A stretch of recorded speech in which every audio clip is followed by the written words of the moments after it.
Abiso po sa mga motorista, hindi pa sigurado kung rollback o price hike ang ipatutupad ng mga kumpanya ng langis sa susunod na linggo.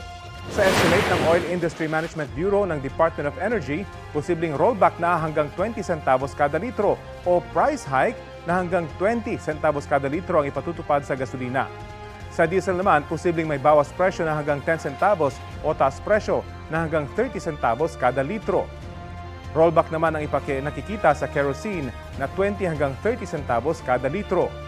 Posible pa po yung magbago batay sa resulta ng trading ngayong Biyernes.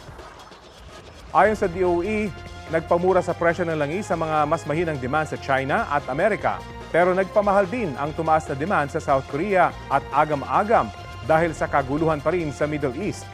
Sa mga lugar naman na nasa state of calamity dahil sa Bagyong Christine, ipinaalala ng DOE na may price freeze sa kerosene at household LPG.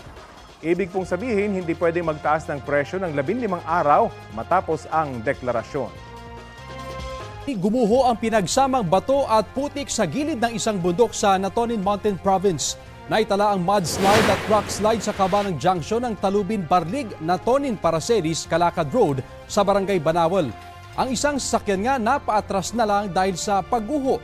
Wala namang naiulat na nasaktan. Hindi pa rin madaanan ng kalsada dahil sa nagkalat na debris. Ito na ang mabibilis na balita.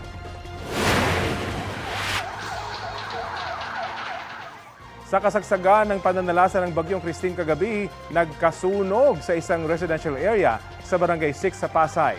Itinaas ng BFP ang ikalawang alarma kung saan 6 na fire truck ang rumisponde. Inaalam pa ng mga otoridad ang halaga ng pinsala. Wala namang napaulat na nasaktan o nasawi. 7 babaeng Vietnamese na ibinubugaw umano sa mga pogo operator ang nasagip sa Pasay City. Ayon sa mga otoridad, isang concerned citizen ang nagtip sa kanila para salakayin ang bahay kung nasaan ang mga biktima. Na-recover din sa lugar ang ilang ebidensya. Arestado ang isang Chinese na bugaw umano. Mahaharap siya sa reklamong paglabag sa Expanded Anti-Trafficking in Persons Act of 2012. Sinusubukan pang kunan ng pahayag ang suspect at mga biktima. Babaha, huhupa, maglilinis. Tuwing maulan, ganyan na raw ang buhay ng mga nasa bahayang lugar tulad ng Barangay Tatalon sa Quezon City. Balitang hatid ni Bea Pinlac. Hindi na bago sa mga residente ng Barangay Tatalon sa Quezon City ang baha. Ang ilan sa kanila, ganito na ang kinalakihang buhay.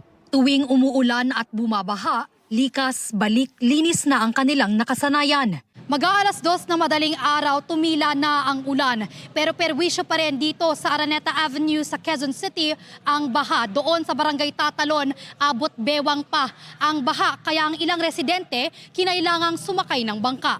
Makalipas ang ilang oras, unti-unti nang humuhupa ang baha.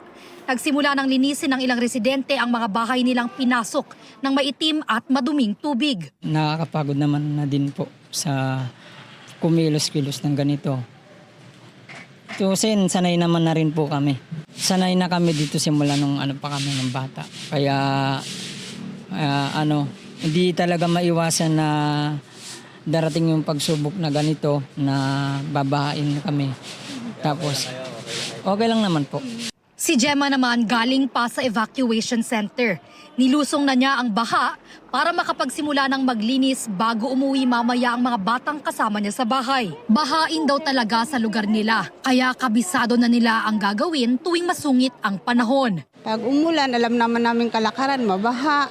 Alam namin kung mag-evacuate, alam namin yung gagawin. Parang nasanay na, parang naging normal na po sa amin. Nakakapagod ilang araw. Halos mag-iisang linggo maglinis, maglaba, pero dito ka nakatira. Wala kang magagawa. Nagbagal naman ang ilang truck na sumuong sa baha sa Araneta Avenue para hindi muling umagos yung tubig sa loob ng mga bahay sa tabi ng kalsada. Bea Pinlac, nagbabalita para sa GMA Integrated News.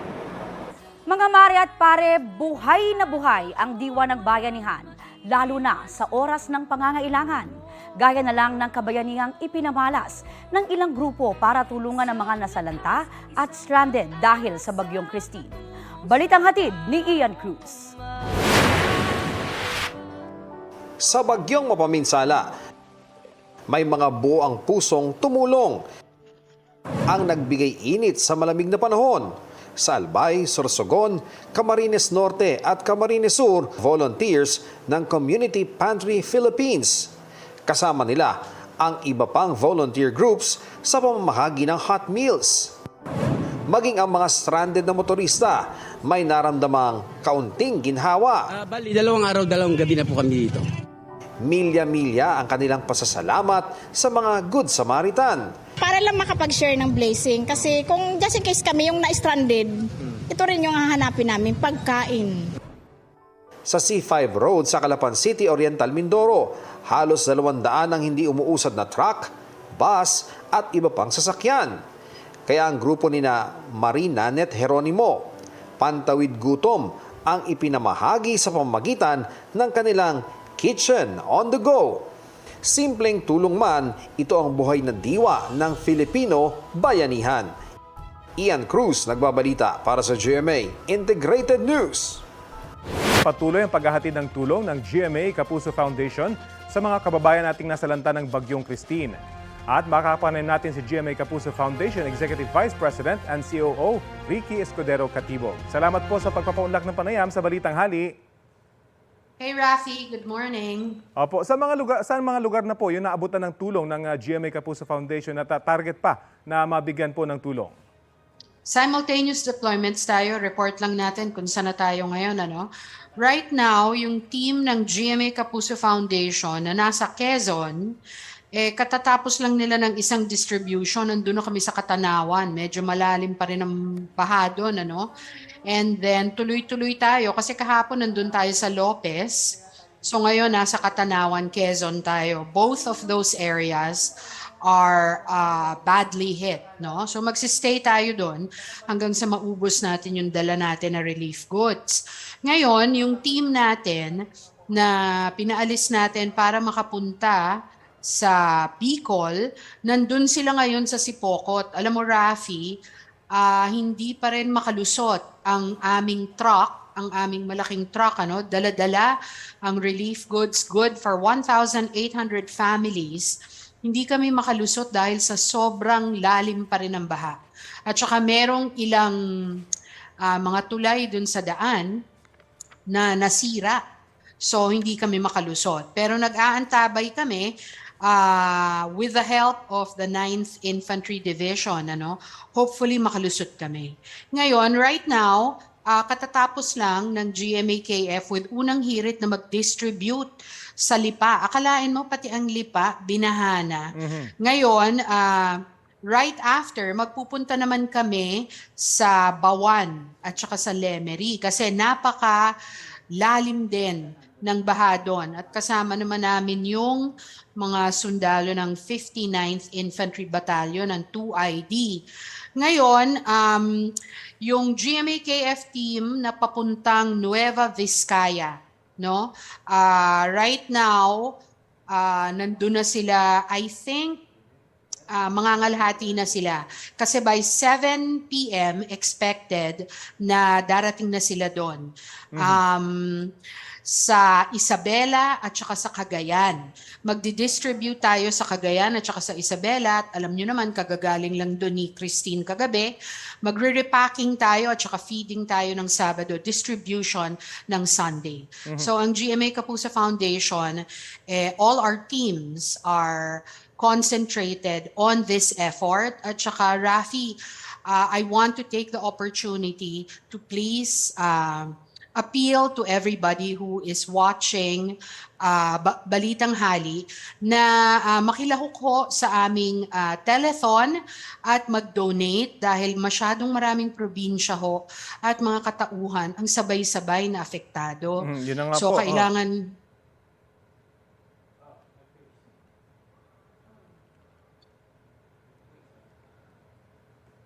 So, kailangan talaga natin, Rafi, na magbakas-bakas tayo.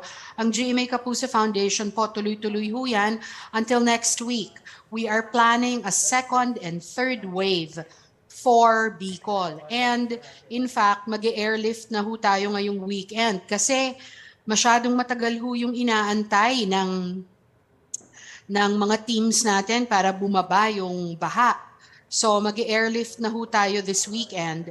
Landing ho natin is in Albay, no? So hopefully we will be able to do our Bicol distributions ngayong weekend. Gusto ho natin yan i-report sa mga nagdo-donate na partners at saka sa ating mga donors.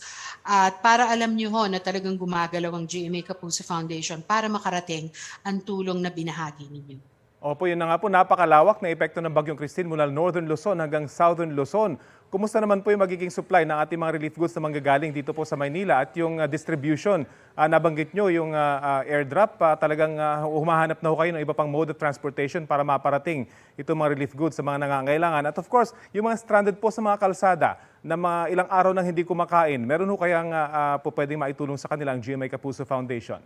Oo, ganito ginawa natin, Rafi. Nagbigay tayo ng mga relief goods sa ating mga reporters na papunta dun sa lugar. In particular, yung team natin na papunta sa Isabela at saka sa Cagayan, may dala-dala na silang relief goods kasi ang behavior ng mga evacuees, nagpupunta sila sa highways kapag wala na talaga silang mapuntahan. So tayo ay magdi-distribute along the highways. Pagdating natin sa Isabela at sa Cagayan, yung mga suppliers natin nag-aantay na rin sa atin for immediate distribution. Ang kailangan na lang natin mag-repack, ang katulong naman natin doon is the 5th Infantry Division ng Philippine Army. So yan, bali iba't ibang lugar, ang dami talaga na areas na affected. So for the first time, kasi naka-experience na tayo nitong Carina at saka Enteng, pero ito talaga ang lawak-lawak, Rafi. Tsaka sabay-sabay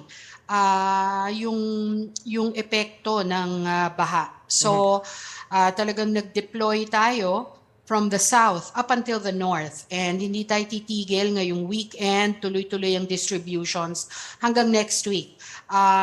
On the airlifting, I would just like to say na tayo ho ay nakakonfirm na we will be airlifting relief goods to Albay. Ang tagal ho kasi ng antayan dito sa juncture ng Quezon at saka ng Camsur.